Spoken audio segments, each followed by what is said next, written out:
문재인 대통령 인사 한마디로 부적격과 면죄부의 인사입니다. 조국 수석 다른 것 아닙니다. 이 정부가 끊임없이 추구해온 신독제 완성을 위한 검찰 도구화의 선언이다 이렇게 말씀드리겠습니다. 신독제의 4단계, 두 번째 단계가 적폐청산이고 네 번째 단계가 선거법 개정으로 장기 집권을 꾀한답니다. 결국 검찰을 도구화해서 이 두 가지 다 완성하겠다 하는 그러한 선언이라고 봅니다. 문정인 주재사 부적격을 넘어서 극히 위험한 인사입니다. 안 그래도 지금 한국과 미국이 멀어져 가고 있는 신호가 보이고 있습니다. 문정인 주재사 인사는 위험한 인사라는 말씀을 드립니다. 오늘 외교안보 파탄에 지금 책임이 있는 강경화, 정경유는 유임으로 가담난다고 합니다. 결국 읍참마속을 해도 여러 번 해야 될 강경화, 정경도 장관을 유임하겠다. 이 정부는 지금 국민들이 느끼고 있는 외교와 안보의 파탄, 분란을 그렇게 생각하지 않는다. 이런 메시지입니다. 결국 그것은 무엇이겠습니까? 한미일의 삼각 공조를 벗어나서 북중러로 가겠다는 그런 의사 표시로밖에 보이지 않습니다. 결국 문재인 정권의 인사로 인해서 대한민국이 희생당하고 있습니다. 비록 청문회 결과가 어떻게 나오든 이 정권은 임명을 단행할 것입니다. 그러나 야당은 철저하게 끝까지 파헤치도록 하겠습니다.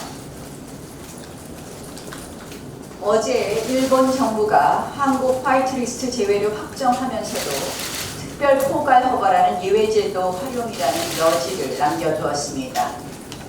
아베 총리는 한일 청구권 협정을 언급하며 사실상 지금이 수출 보복 조치의 이유를 시인했습니다.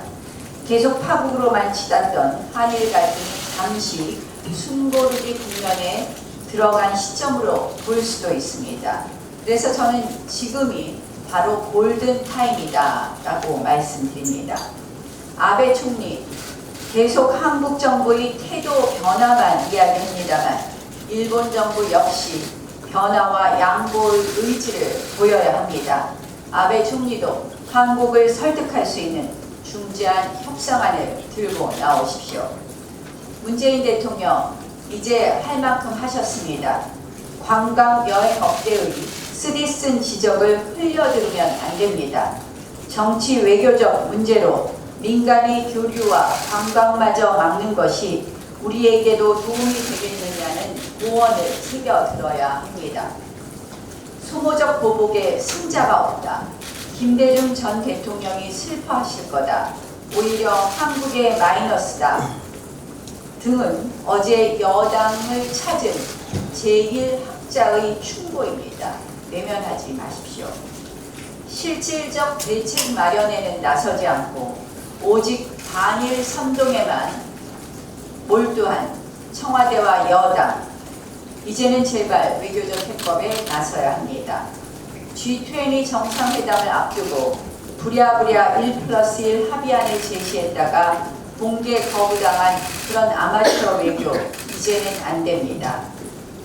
수입해온 일본 제품이 수출 규제 품목에 해당하느냐라는 우리 기업 문의에 정부가 내놓은 답변은 일본 수출업자에게 물어보라 였습니다.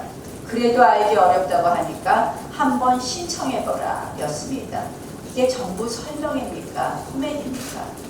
바쁜 기업인들 오라가라 귀찮게 하면서 휴잉할 시간에 어떻게 사법부 판결과 외교적 현실에 간극을 메울 것인지 지혜로운 그런 방안을 찾으십시오. 마지막 골든타임 놓쳐서는 안 됩니다. 제1야당 말꼬리 잡기 하느라 에너지 낭비하지 말고 제가 제시한 2+1 합의안을 포함해서 실질적 해법을 찾는 데 주력해 주십시오. 이와 덧붙여서 한 가지 말씀드립니다. 이 노영민 실장의 거짓말을 시인하지 않으면 또 거짓말을 낳게 됩니다. 거짓말이 거짓말을 낳을 수 있습니다. 노영민 비서실장이 거짓말의 늪으로 빠져들고 있는 것 같아서 안타깝습니다. 분명히 엊그저께 운영위에 나와서 피해자와 발표해도 될 수준의 합의가 있었다라고 판단했다, 이렇게 발언했습니다. 그런데 강제징용 피해자 법률 대리인은 물론 이 피해자들도 그런 합의가 없었다는 그러한 내용의 답변들이 언론 취재를 통해서 나오고 있습니다. 청와대는 어제 구체적 설명이 적절치 않다라면서 피하고 있습니다. 왜 구체적 설명을 하지 못합니까? 구체적으로 설명할 그런 사실 자체가 없는 것 아닙니까? 실제로는 모든 피해자의 동의를 거치지 않아 놓고 마치 합의를 거친 것처럼 거짓말했기 때문일 거라고 생각합니다. 전임 정권 위안부 합의를 일방적으로 파기하면서 피해자 동의가 없었다는 논리를 내세운 이 정권입니다. 결국 이 정권도 똑같은 비판이 두려워서 있지도 않은 사실을 지어낸 것 아닌가 하는 생각이 듭니다.